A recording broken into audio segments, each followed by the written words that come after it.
sun's out and it's freaking raining. That's weird. Okay, all right.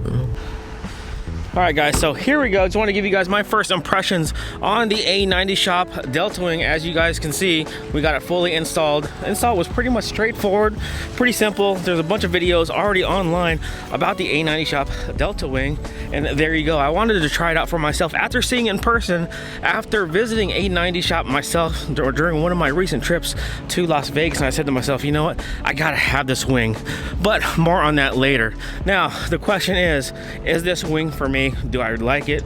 I don't know. I'm still on the fence. This is just my first impressions. I've only had the wing installed on the car for about 2 days now, and you know what? I don't know. I was honestly happy with the lip spoiler that I had on before, and I just don't know if this is the right look for me. Problem is, you know, the holes are permanent. If I do want to get rid of this wing, I'm gonna have to find someone to trunk swap with, but that's gonna be a little difficult, you know, to find another red car where the owner wants an A90SHOP Delta wing.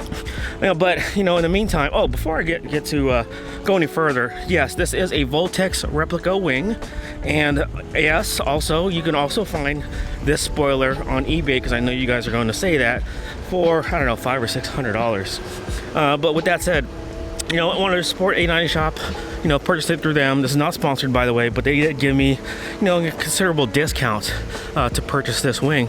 But so far, so good. I am pretty much happy. I'm 50-50 on it.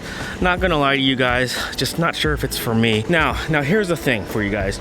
Now, I just want to be honest with you guys. If you guys do plan on purchasing this wing, and I know other, you know, people have said this, people who have owned this wing and installed it, that yes, the bolts are a little bit too short. So what we did was actually go to a specialty shop that actually sells, you know, nuts and bolts, and we had to order them just a little bit longer, about 10 or 20 millimeters longer, and they fit just fine.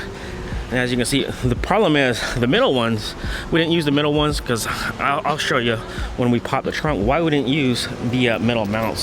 So I'm gonna just go ahead and pop that. You know, and I'll go ahead and say this, you know, this is not a motorsports grade type wing. This is more for aesthetics than anything else. Just not gonna lie to you guys. Let me go ahead and adjust the camera. We'll keep things raw here. And this is the where it mounts. As you can see, this is the longer screw we got. I think we used the longer one here too. We didn't use the middle one only because it's just too close to this little bump stop right here, and we wouldn't be able to get a, you know, a bolt in there without touching this. We'll probably try in the near future, but for now, you know, this is just fine. But as you can see, I'm not too, you know, thrilled on the way this one mounts. It's a little crooked, so we might have to add a washer somewhere just to spread load some of that tension. And also, when closing, I learned this the first time I closed it, you gotta gently set it down, otherwise it's gonna slam down pretty hard because of the extra weight of the wing. And there you go. You know, but overall, you know, I'm still on the fence whether I'm gonna keep this wing or not. But it's not a bad looking wing, guys. It's just not overly obnoxious. To be honest, I prefer, if you're interested in a wing like this, I prefer the Veris wing. I just think their mounting solution is a lot better than this, just being 100% honest. All right, I better wrap this up, man. Look at those rain clouds right over there. It's about to start raining. But anyways, I appreciate you guys supporting the channel. You guys are awesome. Stay awesome. We'll talk to you guys later. Peace out, guys.